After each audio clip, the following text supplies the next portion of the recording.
Okay, we're now recording. Right, hello everyone. You may or may not know me as Liam Duffy, a strategic advisor for the Counter-Extremism Project. Delighted to have two very distinguished academics and authors of a recent book that we're going to be discussing today. So with me I've got Jeffrey Bale, who is a professor at the Middlebury Institute of International Studies at Monterey.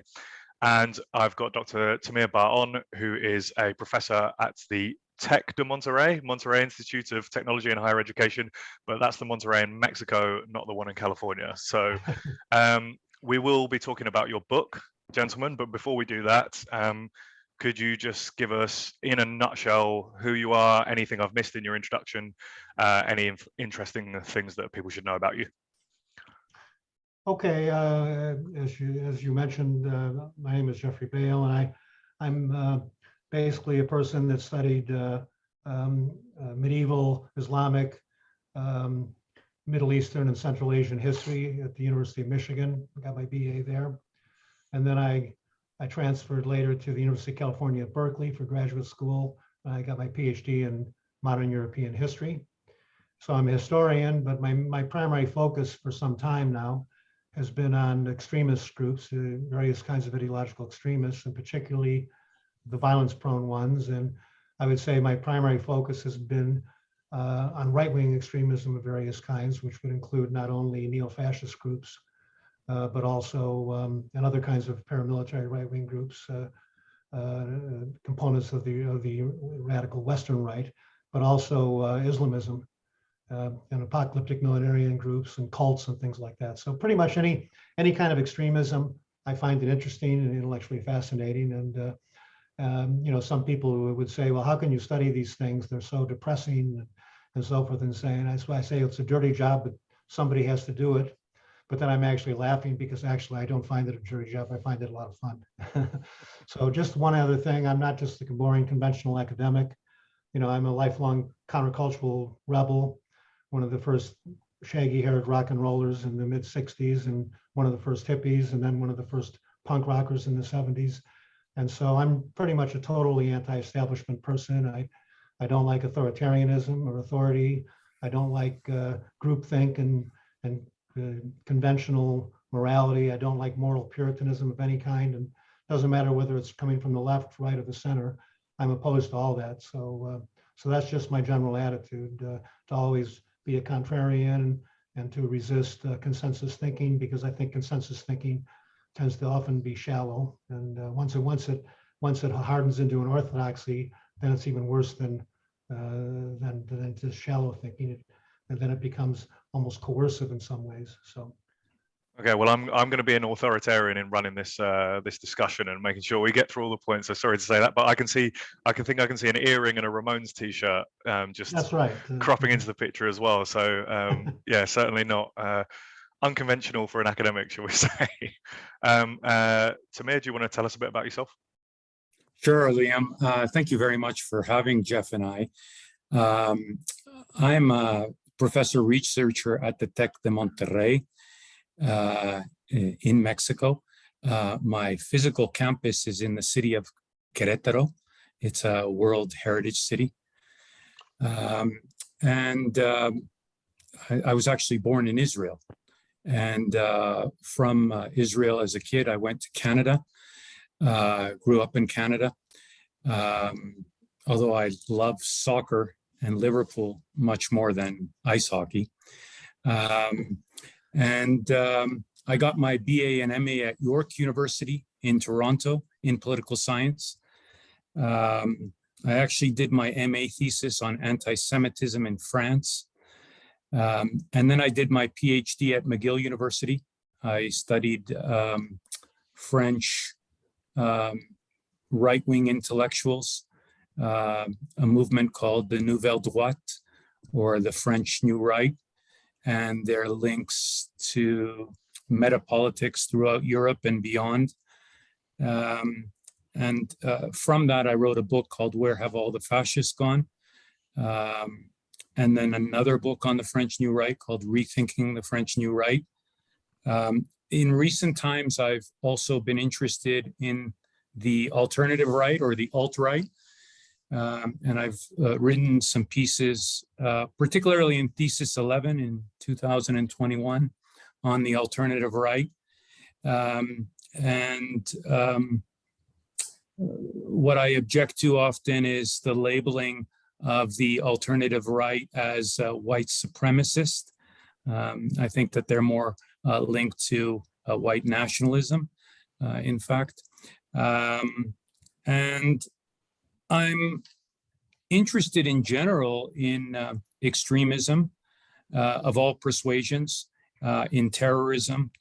It was really a pleasure to work with Jeffrey and Bale on this book, and we actually just met each other through me reading his fascinating works, and that's how we began this collaboration. And I think,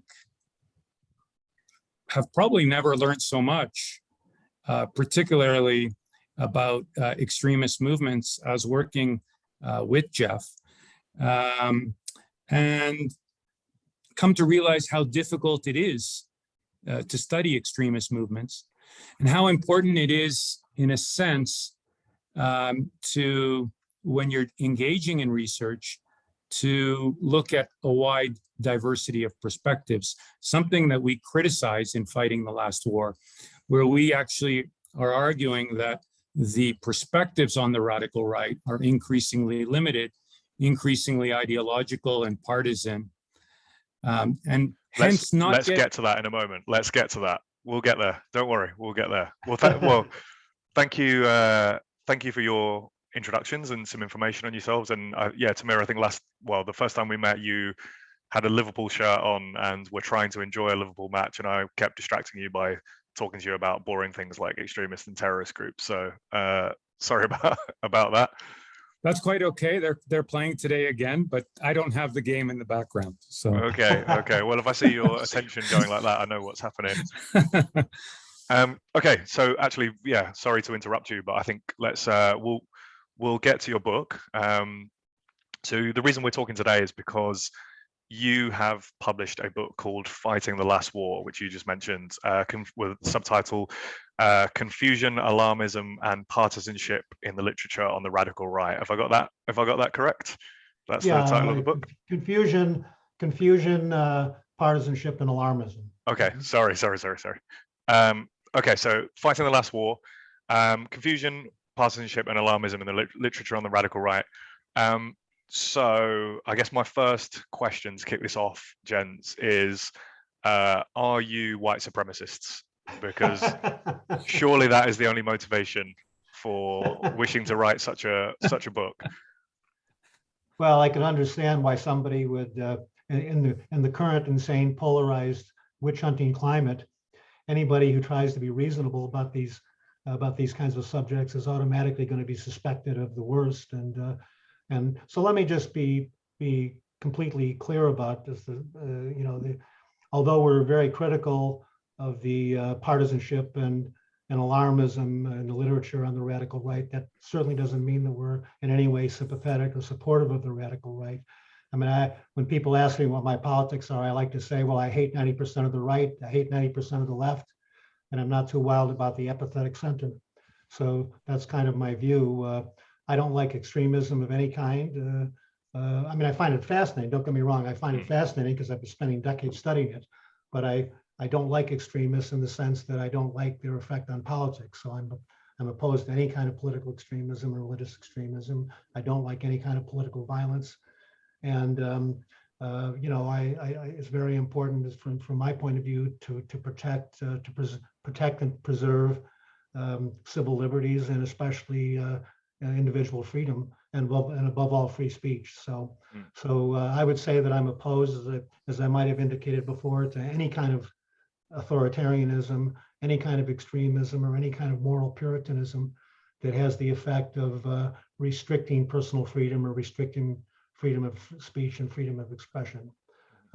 Having said that, I think it's important to be honest. I mean, if you're, I consider myself an old-fashioned scholar who tries to be objective. I mean, I know it's impossible for anybody to be completely objective, but it's something to strive for, even if you can't be completely objective. And the idea that we should abandon any type of fairness and neutrality, and just wear our politics on our sleeve, and just adopt an activist or ideological approach to subjects of study, to me is just completely the wrong way to proceed. And I think, unfortunately, much of the literature, the academic and especially the journalistic literature on the radical right is really ideologically driven. It's very partisan. It's activist oriented, and it's not really the goal of that literature is not so much to understand the subjects, but actually to vilify and demonize and delegitimize the subjects of study,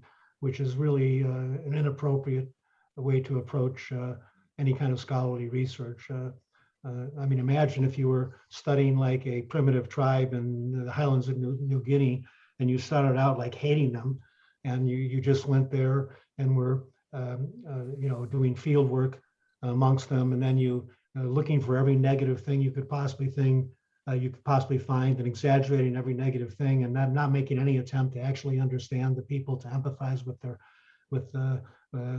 their situation and so forth. I mean, that's where we are, unfortunately, with the literature. And one last point before I stop blabbing, there's a fundamental difference between the academic and journalistic literature on left-wing extremist groups and right-wing extremist groups.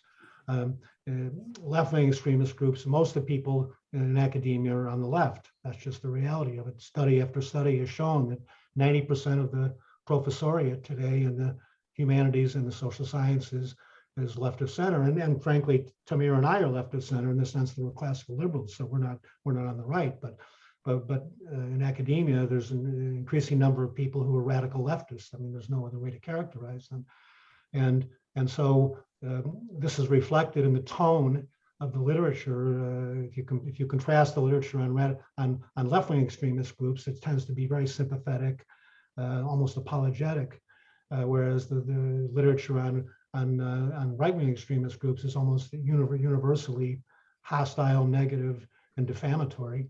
And so we think it's important to re-emphasize the importance of scholarly objectivity, neutrality, and fairness when dealing with particular topics. The purpose is to understand things, not simply to find pretexts to vilify and demonize them. Mm.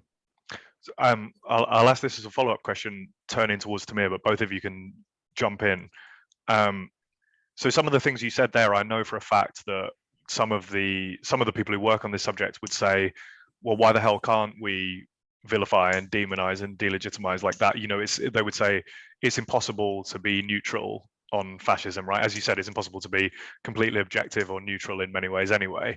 But they would say, we can't be. We should all not just that we should all oppose these things. We should be anti them, and that should be the framing of the work. So, and even I think use the word empathy there, which is I'm not an academic, but is a pillar of academic study, right? That you have to be empathetic towards the subjects, but they would argue not, right? So right, Tamir, but here we have to distinguish between empathy and sympathy.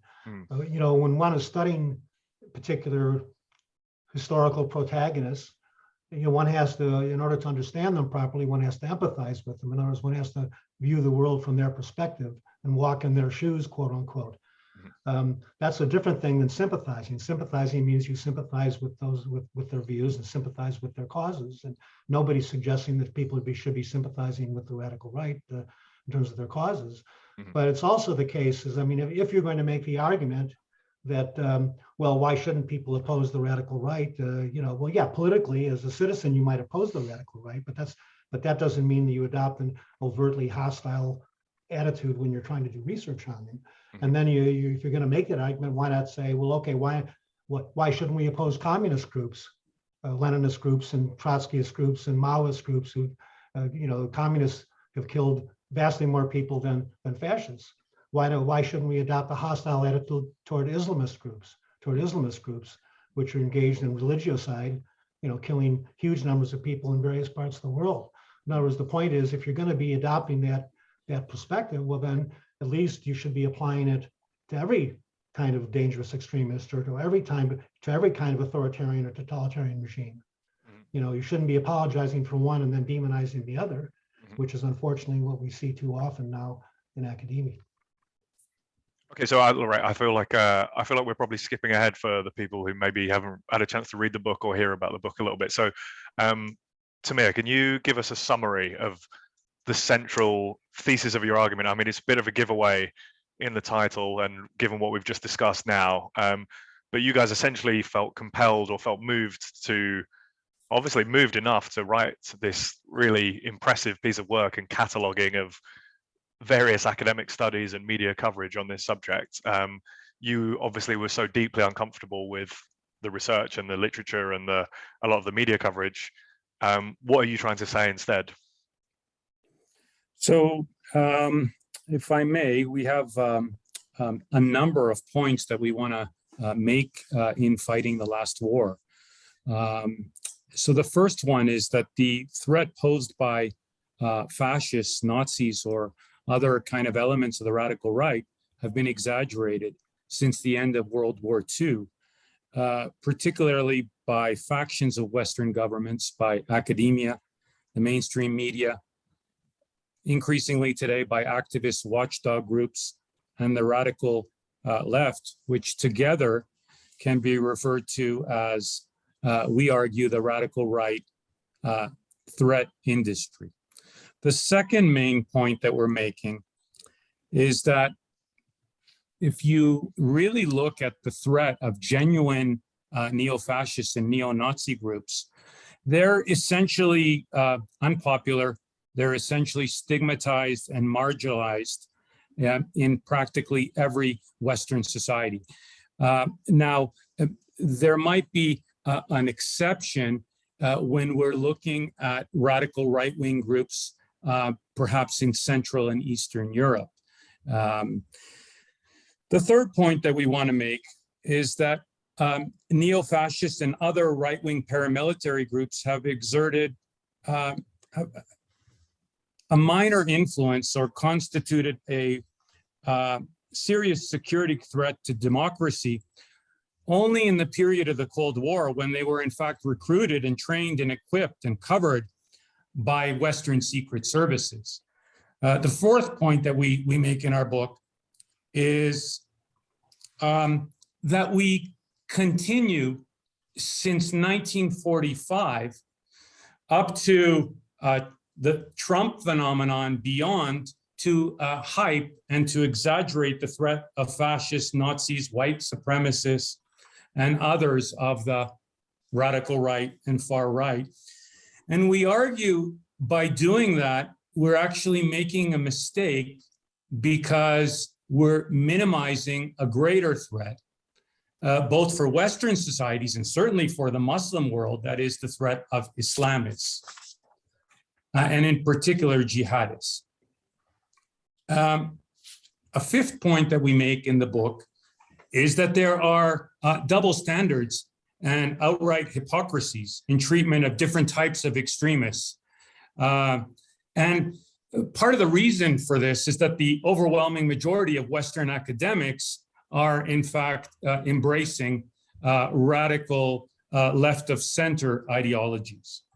The sixth point that we're making is that we're not even as an academic community trying to sometimes define basic terms. So what constitutes the radical right? What is fascism? If fascism is returning, at least tell us what it is. What's white supremacy? What's white nationalism? What's the alt-right?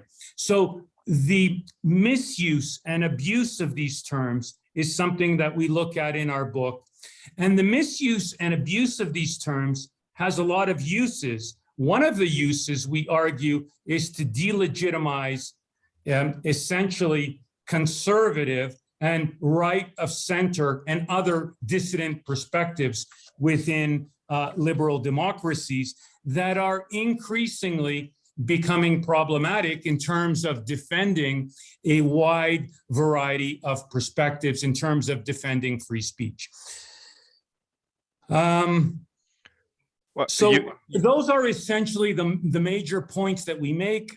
If there's something that Jeff wants to add, of course, he could do that as well. Can I come in on your sixth point? Just Yeah, let's sure. let's start from the back. Let's start from number 6. I am not a specialist on the radical right like you guys are. You have not written about these movements or anything like that. But one of the reasons, as soon as your book came onto my radar, that I wanted to read it and then speak to you, was precisely for that 6th point.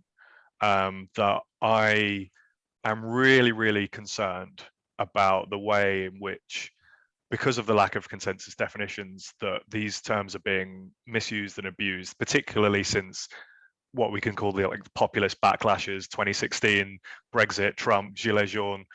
And there's been, I mean, it's only accelerated since then, right?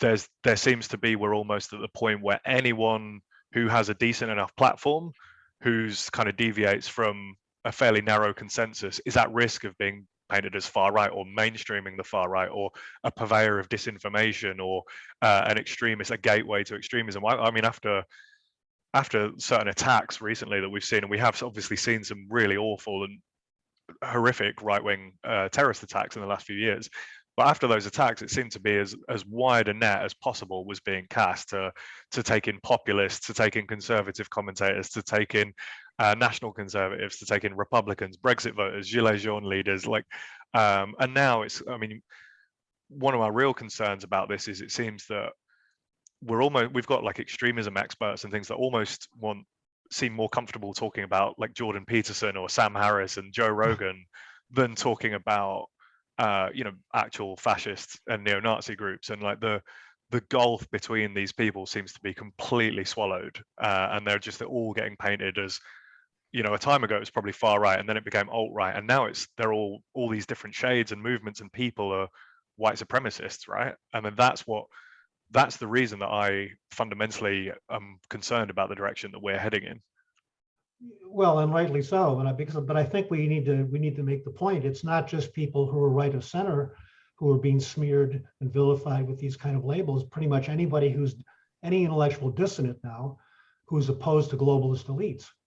Any intellectual dissident who's opposed to globalist elites, even if they're on the left nationalists, left populist, whatever, is now being smeared as far right by those elites and by left-wing extremists or left-wing activist types, or even by progressive commentariat. And this is the real problem now. I mean, one of the things that I find particularly disturbing is that in so many books that deal with elements of the right, including moderate nationalists and populists, is that they're all smeared as far right, radical right, and extreme right, and characterized as threats to liberal democracy, quote unquote. What are we talking about, liberal democracy? The problem is that so-called liberal democracies now are increasingly illiberal and undemocratic.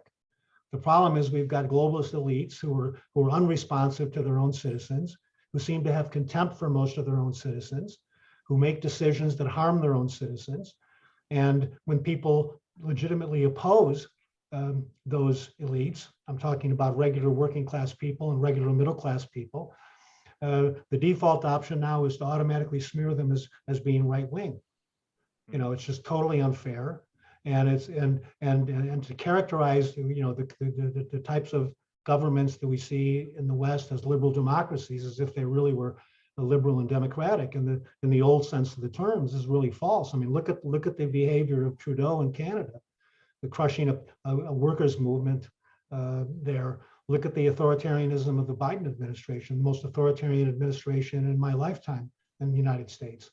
I mean, so the idea that the current governments in Western countries are genuinely liberal now and genuinely democratic in the old meaning of the term, that's not the case. They're becoming increasingly arrogant, authoritarian, censorious, and unresponsive to the wills of their own citizens. And so, and so it's convenient for for people in power to try to delegitimize everybody who opposes them by smearing them as right-wing extremists. And of course, it's always the interest of the left to do that. But what's really intolerable from my point of view is people who supposedly scholars in academia who also seem to adopt the same rhetoric, the same tone, and the same perspective, to basically say anybody who's to the right of social democrats is now somehow a right-wing extremist. I mean, it's just absolutely absurd. The truckers convoy, some of the kind of experts and analysts and academics that you mentioned, like literally talking about them as if they were the KKK. Like I saw a hashtag like the flu truck clan or something like that. Like, and it seemed to me that the way this was done was like, obviously there were distasteful, even abhorrent attitudes and opinions and speech within certain segments of that, but like just in the way that they were characterized as the flu truck clan, I just thought that how irresponsible is that to just dismiss thousands of people. But I just want to pick up on something, because you said we're talking about definitions here and we need to be precise. So you said globalist elites. Can you tell us what you mean by that? Because there's a danger there, I think, of immediately sounding a bit kind of tinfoil hatty, and just sounding a bit, like the. Sure, I mean, yeah. Go on. You know what I'm getting at. Yeah, I know what you're getting at, as if it's some kind of conspiratorial cabal or something like that. And that's not what we're talking about. We're talking about elites in various countries and in supranational organizations like the European Union and the UN who have a globalist perspective. Their utopia is to create like some kind of supranational government run by supposedly by technocrats and bureaucrats who are supposedly enlightened, who are then going to be making decisions that that are going to somehow benefit all of humanity. And in order to create such a system, which would require a vast bureaucracy very far removed from the actual people that they supposedly are promoting the interests of, you have to erode national sovereignty. You have to attack all forms of patriotism and nationalism and so forth and so on, and often by characterizing them as being right wing and so forth and so on. So anybody who has feelings of love for their country, or anybody who's even the most moderate nationalist, is now vilified as some kind of a far right extremist.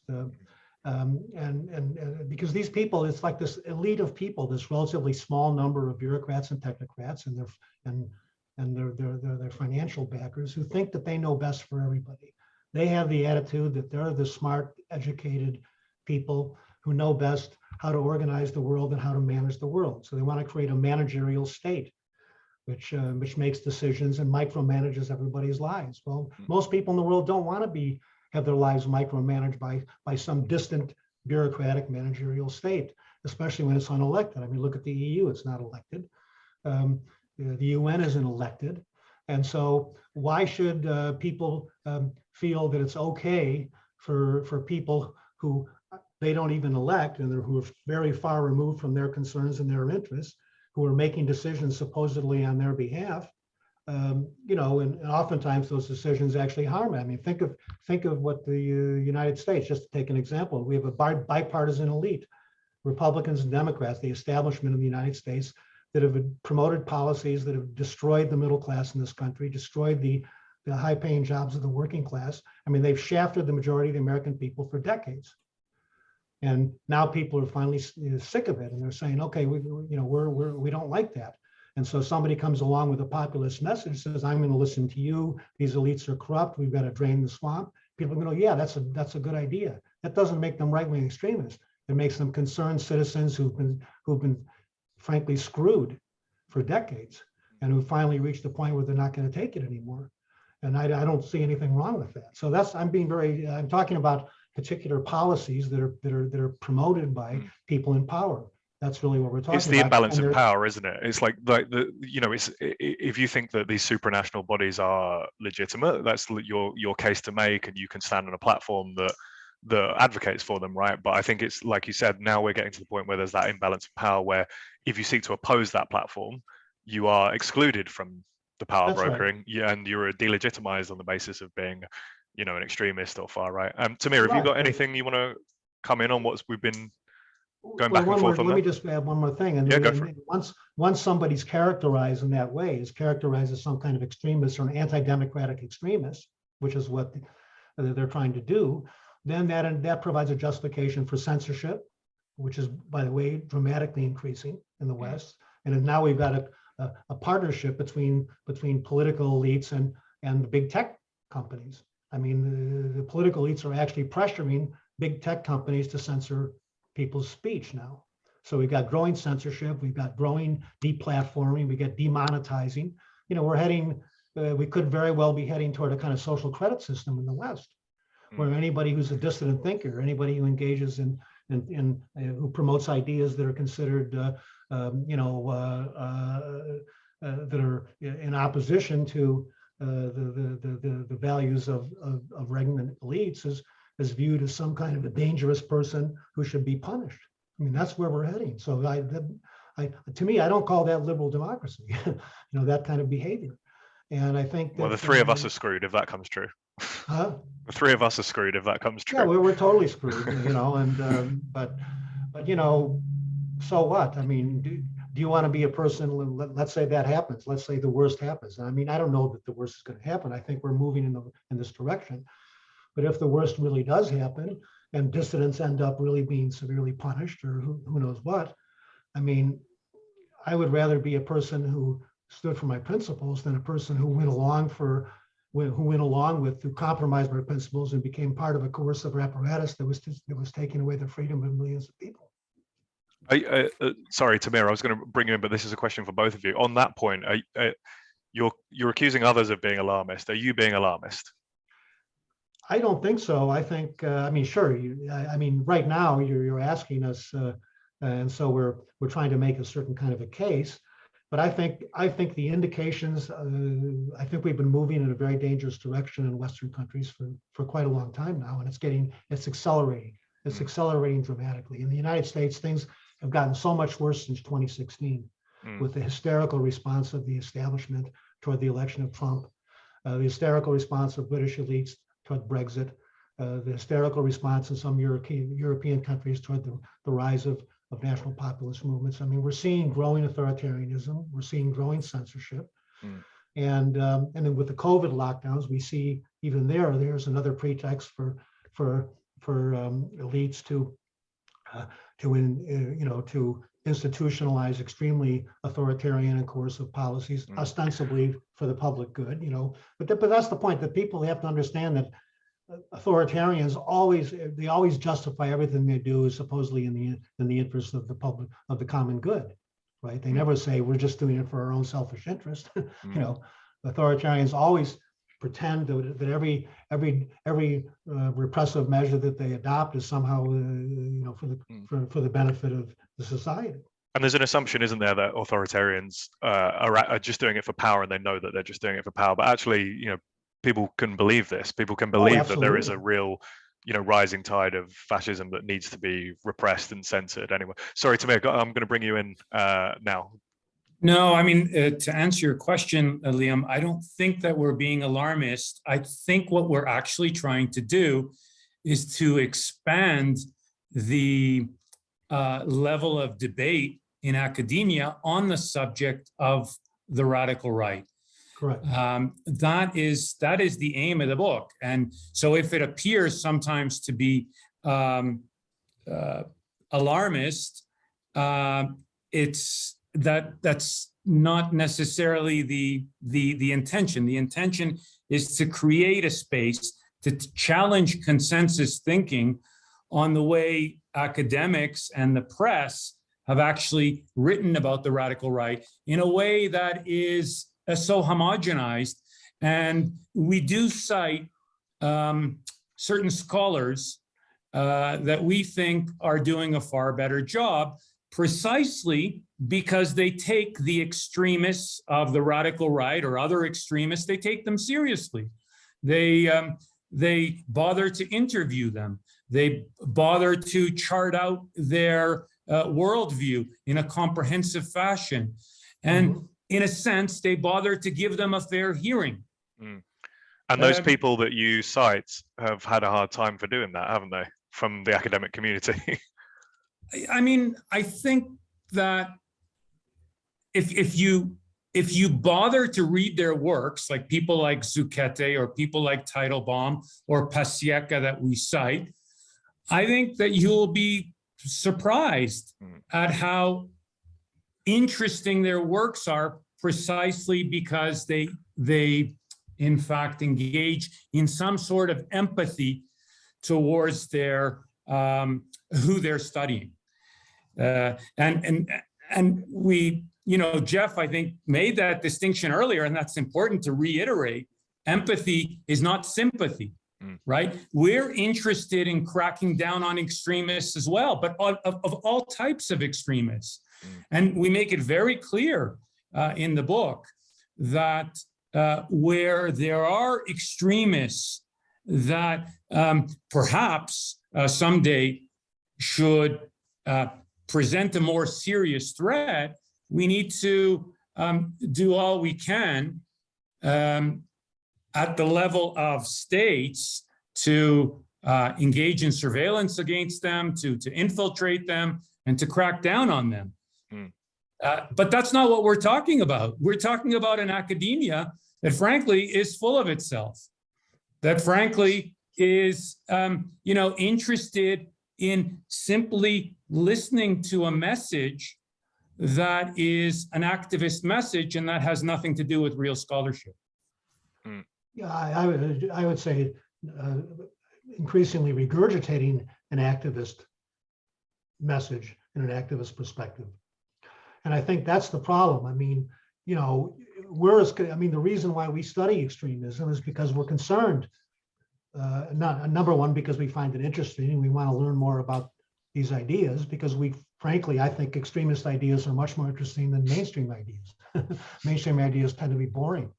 Extremists are much more interesting than people who just mindlessly accept the dominant orthodox views in their society. But at the same time, extremists are also dangerous, potentially very dangerous.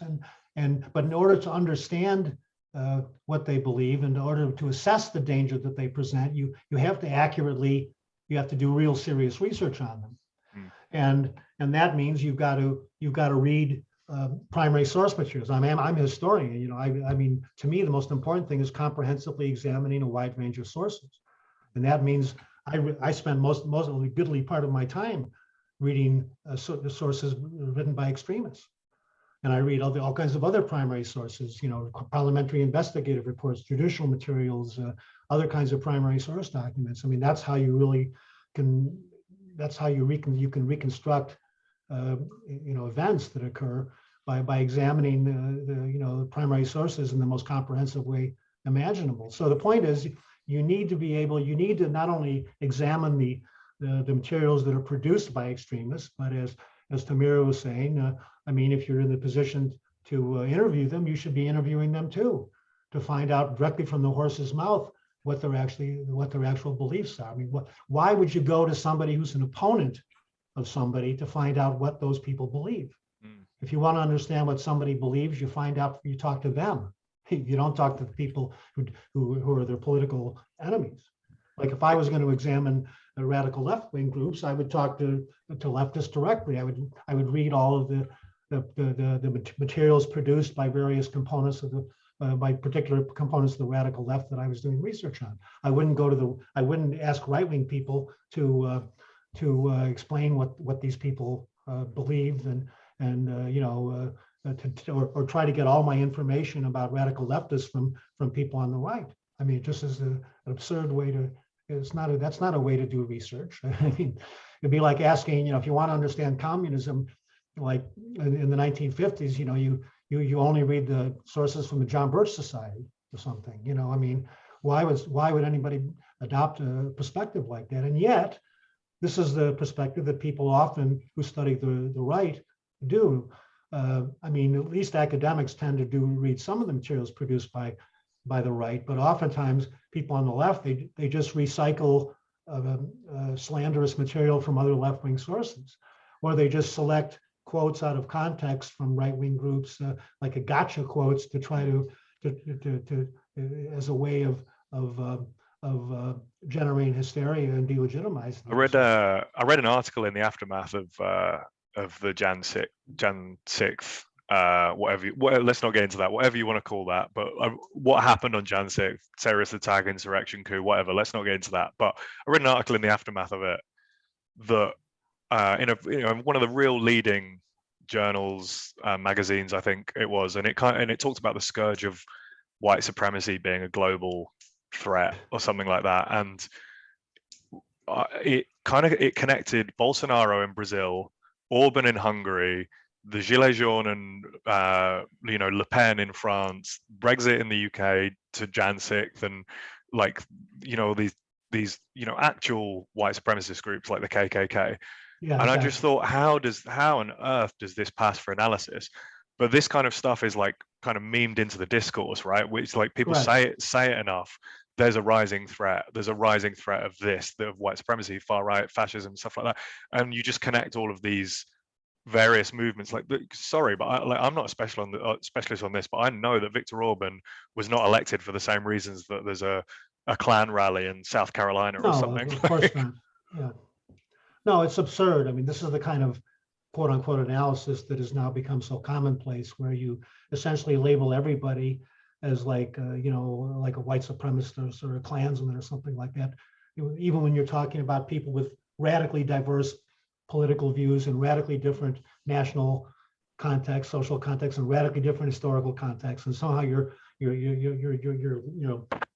trying to characterize them all tar them all with the same brush. I mean, that's really what we're talking about: tarring everybody with the fascist brush, tarring everybody with the white supremacist brush, and so on. I mean, it's just utterly absurd. And then let's get back to the point that Tamir made before when we were summarizing some of the arguments in our book. The fact of the matter is that genuine fascists and Nazis, since the end of World War II, have been tiny fringe groups on the margin of every Western society. They have no popular base of support. They have no political influence. They don't have access to large-scale financial resources. They're universally vilified.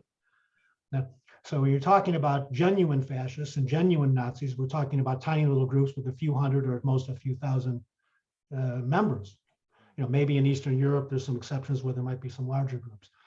That's really what we're talking about. So all this talk about the Nazis are coming and the fascists are coming and the resurgence of fascism, and so what are these people talking about?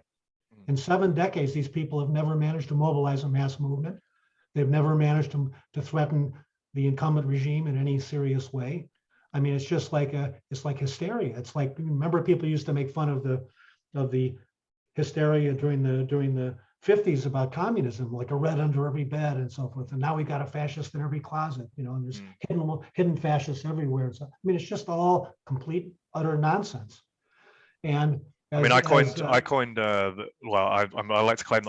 the white scare for that, because the red scare, but then there was a couple of years ago, there was cosmetic companies removing the word white from their products, and we were seeing almost like there a supernatural quality to this, the people flashing the OK symbol was a sign of a widespread white supremacist movement communicating to each other on national television, international television, or there was widespread infiltration in the military and the police in the US and stuff like that. To me, it almost had a supernatural quality, it's the folk devil kind of thing. It's like some kind of fanatical, some kind of religious belief that has no basis in fact, where you're interpreting everything through this deranged delusional prism, where everything is somehow some kind of sign of white supremacism or something like that. I mean, it's just absolutely preposterous.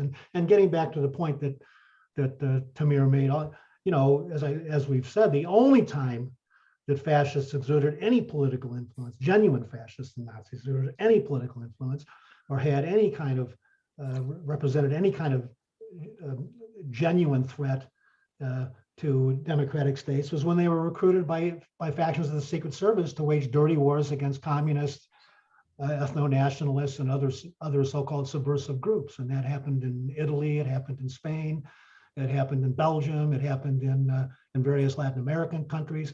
I mean, and those radical right-wing groups, the moment they were used by the security services who wanted to maintain plausible deniability to essentially wage dirty wars against the enemies of the state, quote unquote, real and imagined. And the moment that those dirty wars were prosecuted, at the moment that their services were no longer needed, all these right-wing paramilitary groups and neo-fascist groups that had been recruited by the circuit services then were pushed under the bus and were cracked down upon themselves. That's the reality of the situation. So this whole idea that the fascists are coming, the Nazis are coming, the Nazis are on the march, as we joke in the book, the Nazis have been on the march since 1945, and yet somehow they never seem to arrive. And if they do arrive, it's about 20 schlubs surrounded by thousands of anti-fascist protesters. I mean. So the groups themselves, quite small, quite isolated. They lack the kind of popular support around them that extremist groups kind of need to be really dangerous, I think. Yeah, that's right. But we have seen some really terrible attacks by right-wing extremists, like El Paso, I think, and the Walmart. I think there was the Breivik's attack, obviously, a few years ago.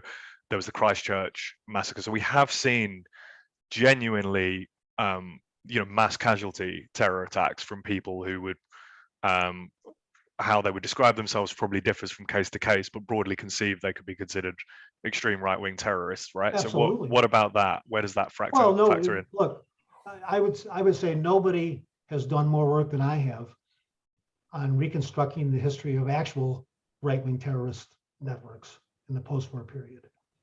And, there's no doubt that right-wing extremists have and occasionally will in the future carry out horrendous acts of mass casualty terrorism.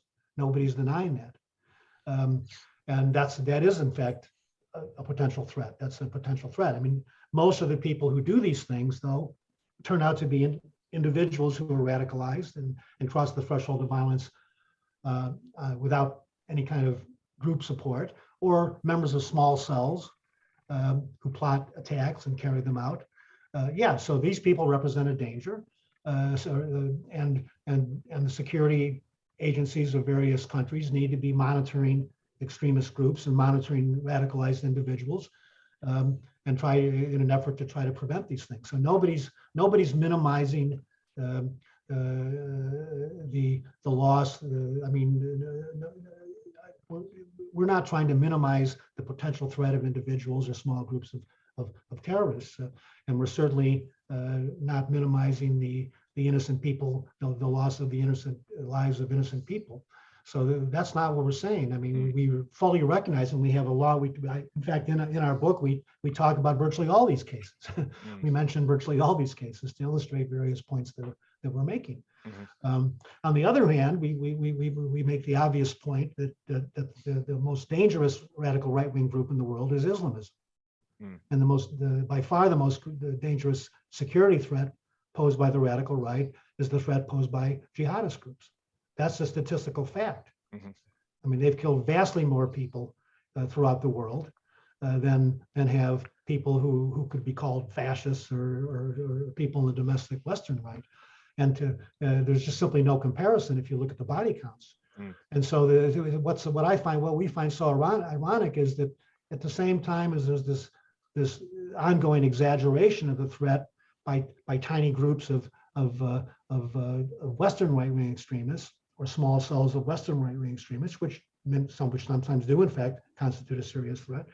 There's a complete minimization or neglect of the threat of terrorism from the world's most dangerous right-wing movement, Islamism. And this is particularly, and now of course I'm not talking about it. I mean, obviously there's a whole series of academic specialists who've written about jihadist terrorism and Islamism, and I have myself. But what I'm talking about is the people who claim to be specialists on the radical right, and who tend to write, who produce most of the material about Western right-wing extremists. These people completely ignore Islamism. They don't even seem to recognize that Islamism is a radical right-wing ideology.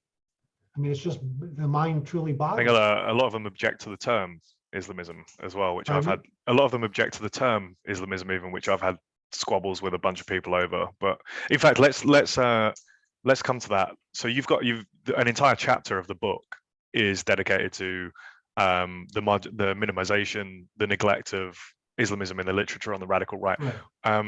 Tamir, let's bring you in here. So why are you so adamant as authors that Islamism and its jihadist variant should be considered a radical right or far right ideology? Because that's not where most people put it or associate it.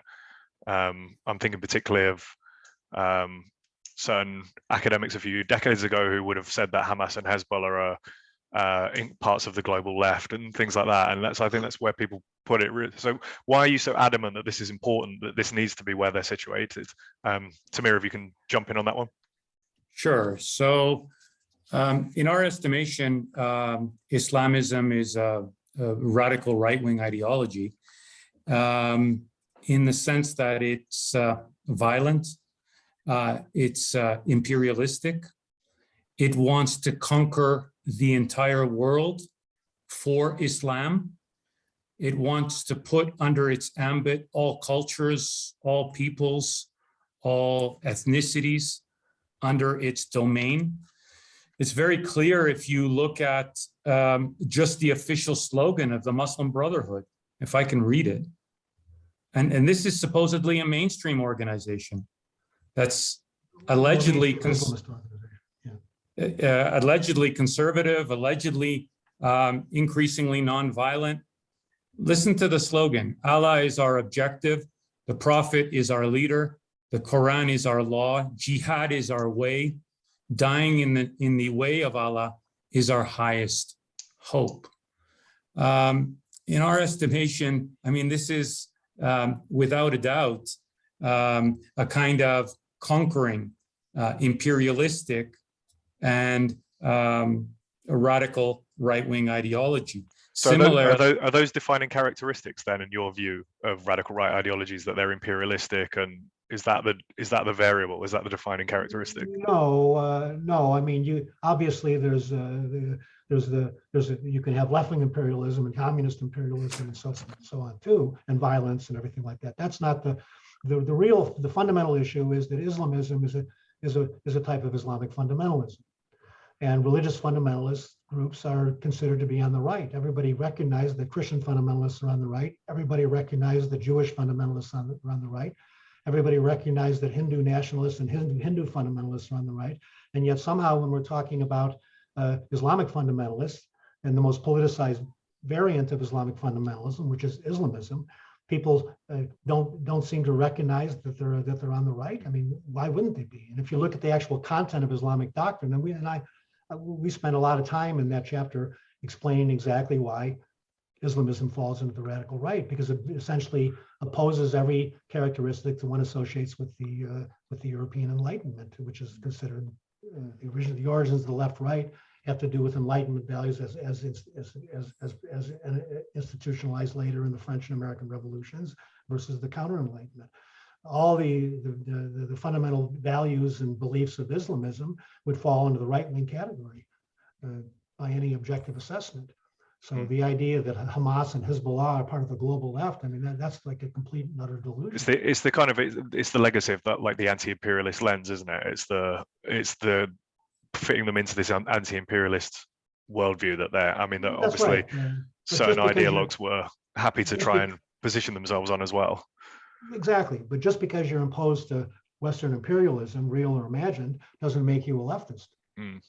I mean, fascists were imposed to imperialism too, or they were imposed to the imperialism of the French and the British, and they were opposed to Russian imperialism, right? So you can have all kinds of groups all across the political spectrum who claim to be anti-imperialist. But the real fundamental issue about Hamas and Hezbollah, the main thing is they're anti-infidel. They're anti-infidel, like all Islamist groups are anti-infidel. They view they view their enemy through a religious prism. Infidels are the enemy. One of the interesting things, I think, like back a few years ago, when I think it probably came out of a lot of the new atheists, the Dawkins, Sam Harris types, like that crowd. But there was like an attempt to make the case that Islamism and jihadism were like extreme right-wing ideologies, but it gave birth to this term like Islamofascism, I think, that people tried to popularize.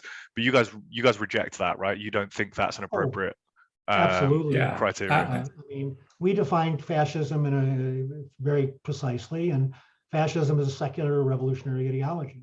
As you know, it has nothing to do with a theocratic, doctrine like Islamism.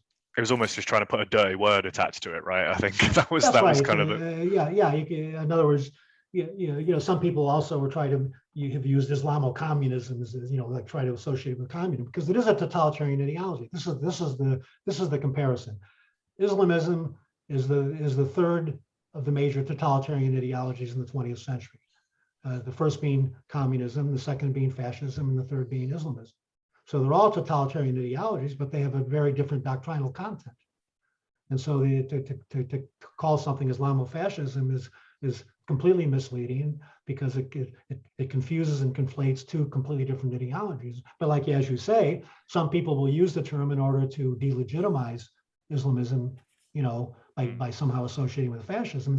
And you often have, especially you might have westernized and liberal and secular Muslims using the term Islamofascism as a way to delegitimize Islamism. And I can certainly sympathize with their goals of delegitimizing Islamism, because it should be delegitimized, but at the same time, it's not fascism. Sorry, Tamir, you wanted to jump in? Sure, Liam. So I wanted to add to what Jeff was saying. I wrote a piece in a journal called Fascism in 2018, in which I looked at this debate surrounding Islamofascism, and I concluded precisely what Jeff has said, and that is Islamism and fascism are both revolutionary ideologies, but they're distinctive ideologies. And I traced the whole history as well of this use of Islamofascism and how it's essentially become a term of abuse. But we need to understand that these are distinctive ideologies. And so I trace as well the definitions of Islamism and the definitions of fascism there to try to highlight how they are distinctive, but related ideologies in the sense that they are both revolutionary ideologies, just like communism. And totalitarian. Exactly. And totalitarian ideologies. They aim to encompass all aspects of life. They aim to transform consciousness, not simply control external behavior. So all of them are totalitarian ideologies, and they're totalitarian movements. And when they take power, they become totalitarian regimes. That's what they have in common. Some people will talk about, communism and fascism being political religions, in other words, being secular ideologies with the characteristics of religion, which is an argument I'm somewhat sympathetic with. But the difference is that Islamism is actually a religious doctrine. It's not a pseudo-religious doctrine. It's a real religious doctrine. It's a politicized interpretation of Islam. So it's based on an actual religion. And by the way, it's a quite orthodox interpretation of Islam. So. But anyway, so yeah, those are the kinds of things that were the kinds of arguments that we're trying to make, to recognize that Islamism is a right-wing ideology, which should be obvious to anybody who actually is familiar with Islamic doctrines and Islamist ideology, ideological treatises, and so forth and so on, statements. And also to make the point that Islamism is by far the most dangerous right-wing ideology and movement at the present time, and that's really what the basis of the Fighting the Last War title is.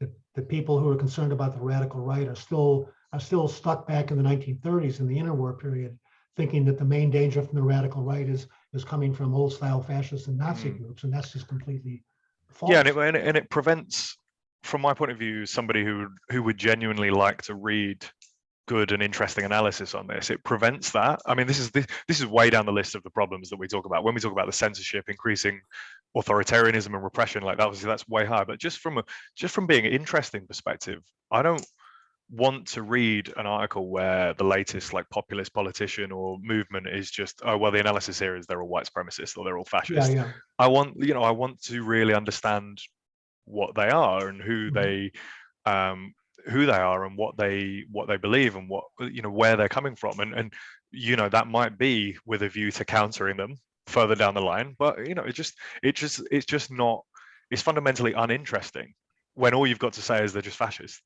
Right. It's not correct, but it's not interesting either. Yeah, it's totally, it's completely mundane and superficial and foolish and stupid, and it's also it also doesn't shed light on anything. All it does is confuse everything. If everybody's a fascist, then nobody's a fascist, right? If everybody's a white supremacist, then nobody's a white supremacist, and that's where we've gotten. We've gotten to the point where these terms have been the meaning of these terms has been expanded. They've been so different people that they've really lost their fundamental meaning. And that's why I want to emphasize that there's a couple of very important things that we've tried to do in our book. Of course, we spend a lot of time criticizing absurd definitions of fascism and conceptions of fascism and other and absurd characterizations, false the use of terms like the right and everything. But we also spend a lot of time trying to clarify what the real meaning of those terms is. And this is something that I really want to emphasize. This is where we really feel like, I mean, it's easy to criticize other people for their errors. The hard thing is actually making a serious positive contribution by making an effort to correctly and accurately define and delimit the meaning of terms. And we've really done that. We've done that in chapter 5 of our book. We have very specific definitions of many different terms and different elements that are associated with the right and so forth and so on. And also the other thing I want to point, so we were doing our best to parse these things and to make it easier for the readers to understand what the differences are between different concepts, especially at a time when they're all being jumbled together and conflated and confused oftentimes in a dishonest partisan fashion. But the other thing that we've done is I brought some, in my previous, couple of years back, I published a 2-volume book, about 1,000 pages, called The Darker Sides of Politics. And the first volume deals with post-war fascism and radical right movements. The second deals with Islamic extremism and state terrorism and various other things. But in the introductory chapter in The Darker Sides of Politics, the first volume of The Darker Sides of Politics, I have a whole long expanded analysis of what ideologies are. And then more importantly, for our purposes, what the common characteristics of extremist ideologies are. And I've read that. It's extremely helpful, extremely, because it is such a it's so vague and subjective and open to abuse and misuse. That's right. And by the way, this analysis and description that I provided of the common characteristics of extremism is stuff that I've been talking about in my classes on extremism and terrorism for decades. So I first developed these ideas over years of teaching, and so then I finally set them down in a schematic fashion. So in chapter 1 of Fighting the Last War, we identify the common characteristics of all kinds of extremism. And I think anybody who's fair-minded will look at that and say, well, yeah, these are the characteristics of extremism. And by recognizing the common characteristics of extremism, you can see extremism, whether it's on the left, whether it's on the right, whether it's secular, whether it's religious, and so forth and so on, because all these types of extremism display various common characteristics, despite their doctrinal differences. And this is something that's very important. So when I used to introduce this discussion in my classes, I used to say, some of you might learn that you've been extremists all along and not even realized it. So I mean, the point is because it really, these characteristics apply to everything from anarchism, fascism, communism, Islamism, apocalyptic millenarianism, Catholic ultra-traditionalism, Protestant fundamentalism. I mean, pretty much any doctrine that's extremist of any kind shares many of these characteristics. And so, I think that's a very important thing for people to understand, to actually have a clear idea of what extremism is, what ideological extremism is, and then they can recognize it when they see it, not just among people that they don't agree with, but even amongst people that they agree with. So let me ask you both. We haven't got too much long left, so we'll try and ask a couple more things that I think will be interesting to pursue. But one, and I really don't mean this to be critical or just to kind of, just put a dampener on, your book being published and stuff like that. But you've obviously, like you said, you've gone to great lengths to be very precise with your language, and even to the length of, having a discussion in the book of why you reject things like Islamic fascism to describe Islamism. You've provided other definitions of fascism, of the radical right, of the dissident right, of the alt-right. Is that a lost cause to try and do that? Is that a lost cause to try and do that? What's the phrase, we're closing the stable door after the horse has bolted? Like, those things are out there now, and academics and analysts and activists seem to be misusing and abusing a lot of these terms. Is it a lost cause to try and do that? Will your book have the impact that it needs to? Well, I think that depends on whether people view our book as like an in-depth, very well-researched, intellectually rigorous contribution to debates on these subjects, or whether people just dismiss it because they don't like certain of our conclusions or something like that. But I think there's two problems. One problem is that that you can never have 100% agreement, even amongst experts, on various terms. Like, you can't get everybody who claims to be a specialist on democracy to agree about exactly how to define democracy. You can't get people who are specialists on terrorism to all agree exactly how to define terrorism. So we don't expect that even though we provided clear and concise definitions of various terms, we don't expect that every scholar is going to adopt our definitions. So it's say, well, that's what fascism is, or that's what white nationalism is, or that's what the alt-right is. And so, that's too much to hope for, because even people who are very knowledgeable will always have, honest differences of opinion. We don't expect to be able to establish consensus definitions, but at the very least, we hope that we can get people thinking about these issues, to get people to discuss these issues, and to help people, develop more precise language themselves when using these things. Now, we know that when it comes to politically motivated people, to activists and militants and even activist academics who were primarily pushing an ideological agenda, we know that we're not going to affect those people's attitudes, because they are pushing an agenda, and their ideology is shutting off alternative perspectives. So we're not trying to reach the activists and the militants, because we know we can't change them. Arguing with those people is like arguing with religious fundamentalists, as far as I'm concerned. I always say that arguing with woke people and politically correct people, it's just like arguing with religious fanatics. It's trying to convince, like a Jesus freak, that Jesus isn't the Son of God. I mean, it's just an impossible, like banging your head against the wall. So there's no point in trying to reason with people who are so unreasonable. And as far as I'm concerned, those people can just fuck off, But what we're trying to do is reach people who are honest and open and willing to engage with people about ideas, and to actually honestly discuss issues and rethink things. Even if they don't end up agreeing with us, that's fine. We don't, like I said, we don't expect everybody to agree with us, but at the very least, we would like to generate serious debate amongst genuine scholars about these controversial and increasingly partisan issues. Tamir, have you got anything? Yeah, so what I would add, Liam, to that from what Jeff has said is that I'm not optimistic about the trends in academia that we highlight in our book, and how increasingly activist it is, and how increasingly to the far left it is, and how it's trying to weed out dissident voices. That is extremely problematic. And it's a very pessimistic state of affairs, unfortunately, particularly in Canada and the United States.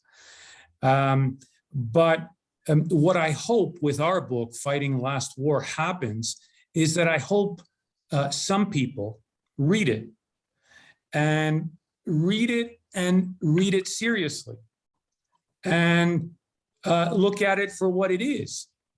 Even if we're wrong, I want to see why we're wrong. I want to actually hear some discussion about it rather than us being infantile and saying, hey, Bale and Baron are some fascists or Nazis, or, you know, and me now too, by the way. So what I'd like is for us to get away from that infantile name calling, which is meaningless, that infantile expansion of the term fascism for everything, and to actually focus on the arguments that we're making. And, you know, we're very happy if we're even, you know, deemed to be wrong on some points. That's not a problem. That's what academic discussion is for. But when you close the gates, I mean, of discussion, that is not only something that's happening in academia, it's happening beyond academia now. And that's extremely problematic for all of Western society. And that's what we should be really fearful about. I'll be honest, chaps, like on what both of you have just said, about, you know, about wanting sincere engagement on your work and wanting people to read it and, you know, potentially use it as a launch pad for something a piece of work they want to do or a discussion they want to have. I was nervous about this conversation, and I don't want to make this all, you know, I don't want to make this poor us, poor me, you know, I don't want to make this about us and, you know, being victims or anything like that. That's not what we're talking about. But I was genuinely very conscious of this conversation, and, you know, when it's published, you know, all the sorts of slander and smears that you've just said might happen, you know, coming my way as well. So is that something you've both factored in before writing this? Is that, you know, is that something that deterred you or gave you pause for thought or left you undeterred? Well, let me just say, being like a rebellious anti-establishment person who doesn't care about consensus thinking, and I don't care what other people think, really. I mean, if people willingly misinterpret what we've said, I don't really give a damn. You know, I mean, of course, we're going to be attacked by dogmatic thinkers of various kinds, and so be it. I mean, like I say, witch hunters are going to look for new witches to hunt.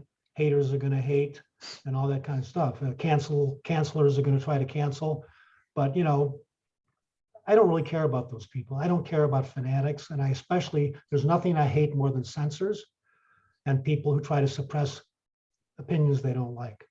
So we don't care about those people. We hate those people. I'll say it quite honestly. I won't speak for Tamir, but I hate anybody who promotes censorship and anybody who promotes the suppression of different points of view. So these people, I regard those people as enemies of freedom and enemies of democracy. And those people are in very powerful places right now. Yeah, and if they adopt that thing, then to me, they've just identified themselves as enemies of democracy and enemies of freedom. You know, like I said, our goal is to try to get serious people to debate some of these issues in a serious way and to get people to do some rethinking. The fanatics, we're not worried about. I mean, because they're going to be who they are. You know, the right-wing extremists aren't going to like what we say. Left-wing extremists aren't going to like what we say. That's exactly where you want to be. Globalist elites aren't going to like what we say. And the way I look at it is if everybody disagrees with you and thinks you're in the enemy camp, you must be doing something right. Yeah, that's where you want to be. Yeah. Tamir?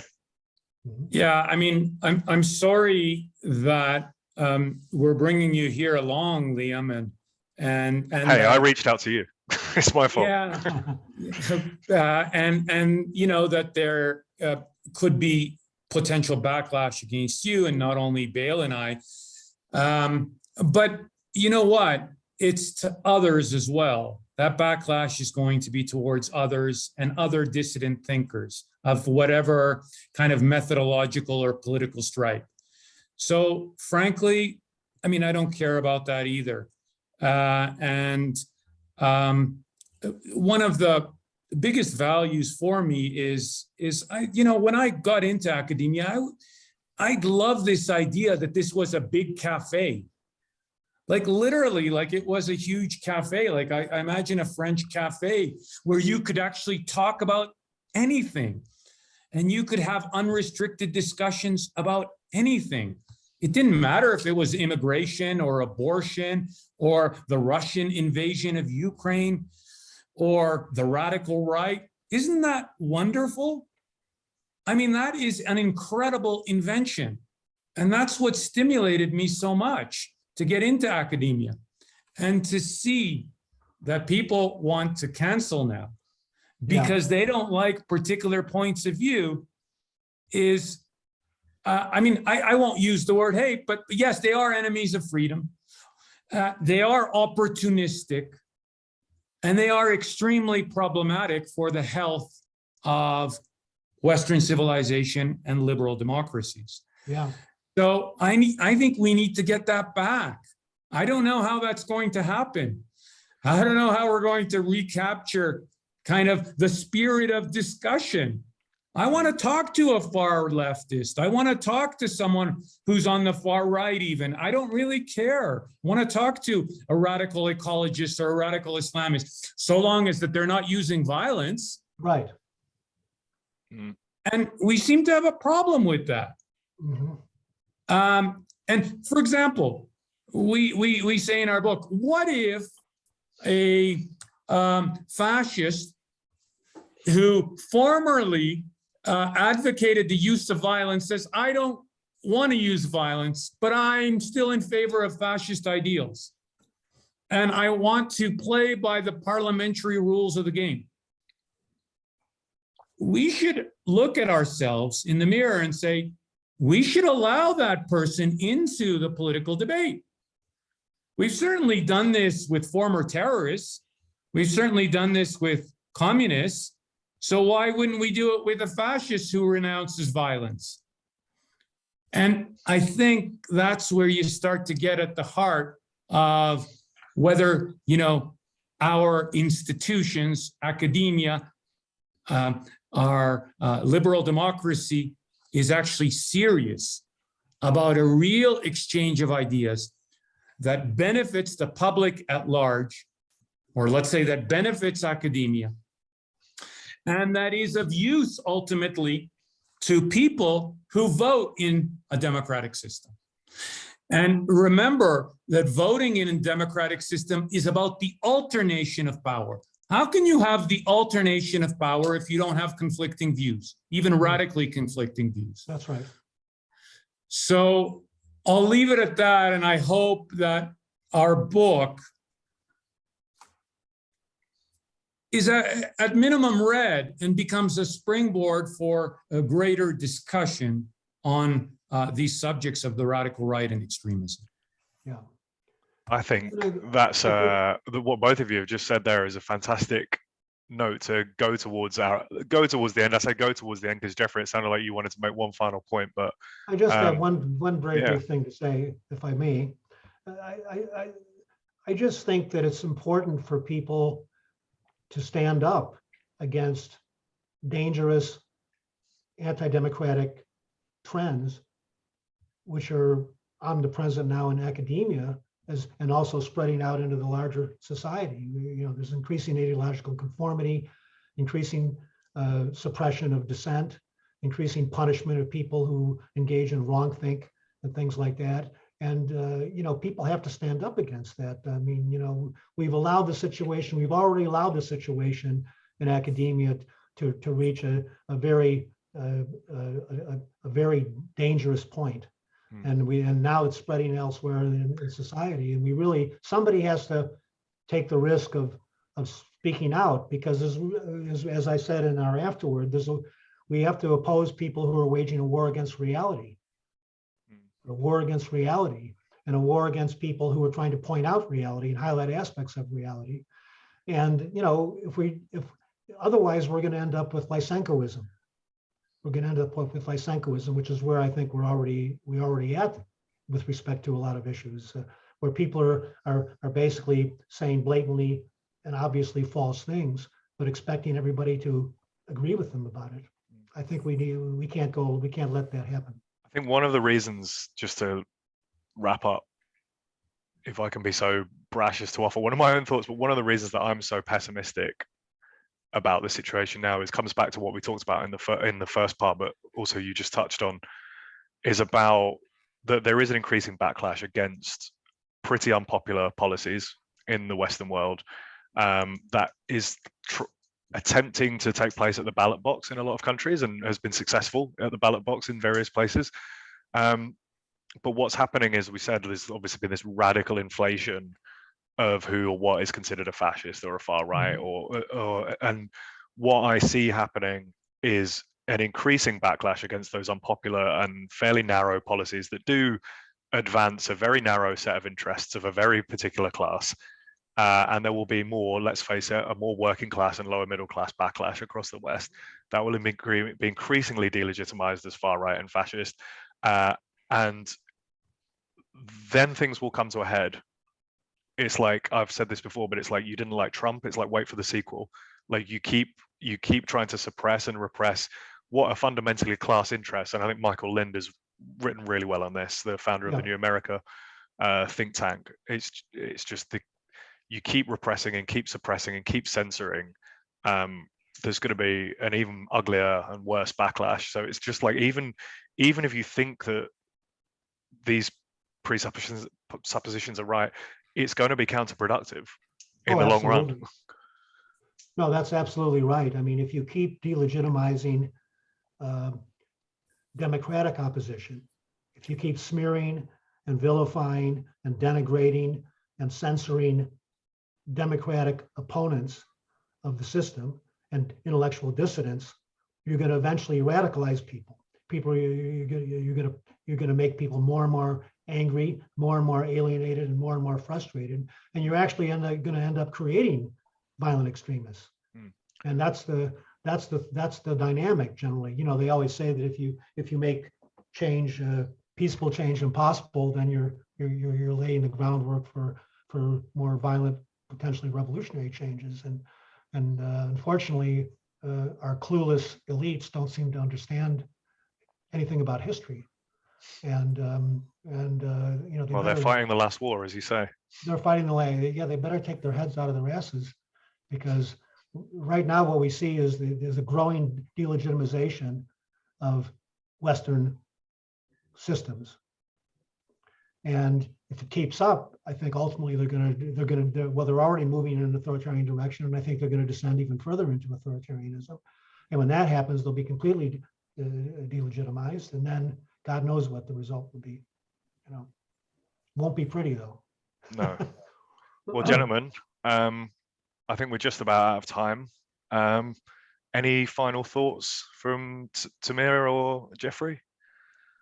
Just thanks so much for agreeing to do the interview. We appreciate it. It was a fun, enjoyable conversation, and we're always happy to talk to anybody about these kinds of issues who is interested in ideas and is reasonable. So thanks very much. I want to thank you, Liam, for the interview. And I just want to add, in terms of the current state of elites in my own country, in Canada, it's quite appalling that the Prime Minister engages in a policy that is emergency legislation and is then supported by the left-wing Workers' Party. So wrap your head around that, to actually suppress workers, truckers' protests.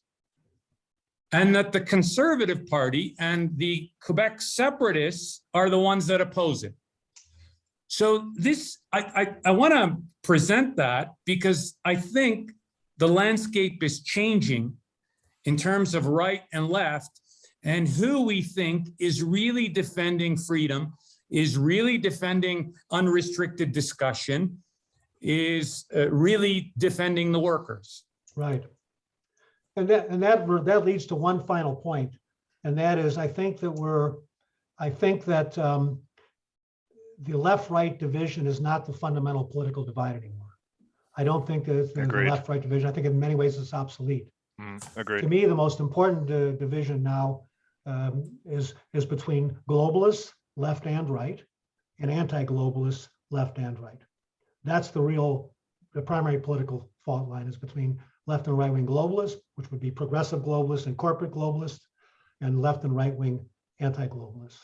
And I have to say that I'm definitely on the anti-globalist side.